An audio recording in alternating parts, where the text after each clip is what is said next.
Sir work ചെയ്യുന്ന സ്ഥലത്ത് robotic surgery ഉണ്ടോ?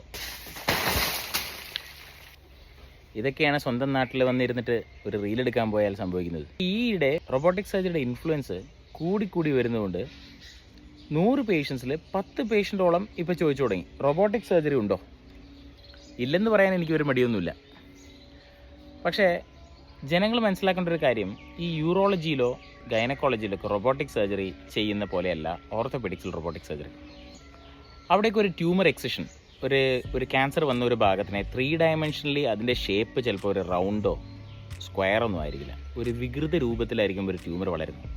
അതിൻ്റെ ആ ഷേപ്പിൽ രീതിയിൽ കട്ട് ചെയ്തെടുക്കാൻ പ്രിസിഷൻ കട്ട്സ് വഴി നമുക്ക് റോബോട്ടിക് സർജറി യൂസ് ചെയ്യുന്നത് വളരെ ബുദ്ധിപൂർവ്വമായിട്ടൊരു തീരുമാനമാണ്.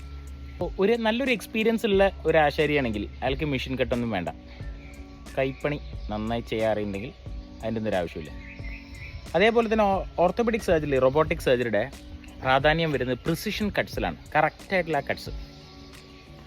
അപ്പോൾ ഈ പ്രിസിഷൻ കട്ടിനെ അന്വേഷിച്ച് പോയിട്ട് എവിടെയെങ്കിലും റോബോട്ടിക് സർജറി ഉള്ള സ്ഥലത്ത് ചെയ്യുന്നതിനേക്കാളും നല്ലത് ഒരു നല്ല കൈപ്പണി അറിയുന്ന ഒരു ഡോക്ടറെ അന്വേഷിക്കലാണ്.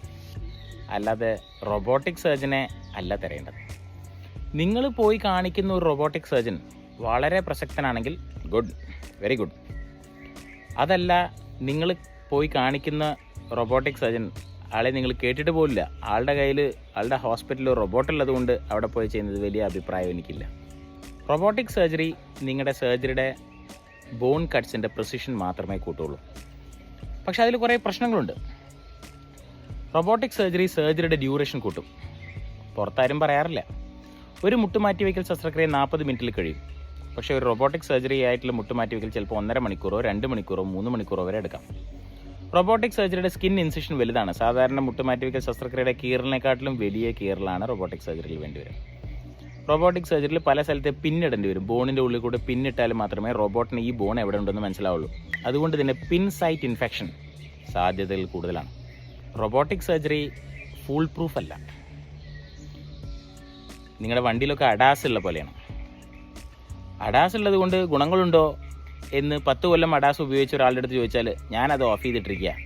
അതേപോലെ തന്നെയാണ് ഭൂരിഭാഗം ആശുപത്രികളിലും റോബോട്ട് വാങ്ങിച്ചു വെച്ചിട്ടുണ്ടെന്നല്ലാതെ 90% ഓപ്പറേഷനുകൾ റോബോട്ട് ഇല്ലാതെ ചെയ്യുന്നു. ഒരു 10% മാത്രമേ റോബോട്ടിനെ ഉപയോഗിക്കാറുള്ളൂ. അത് നിർബന്ധമായിട്ട് പേഷ്യൻ്റ് എനിക്ക് റോബോട്ടിക് സർജറി തന്നെ വേണം എന്ന് പറയുന്നു. റോബോട്ടിക് സർജറി ഒരു പ്രിസിഷൻ ടൂളിനെക്കാട്ടിലും കൂടുതൽ ഒരു മാർക്കറ്റിംഗ് ടൂളായി മാറുന്നുണ്ടോ എന്നുള്ള ചോദ്യമാണ് ഇവിടെ വരുന്നത്.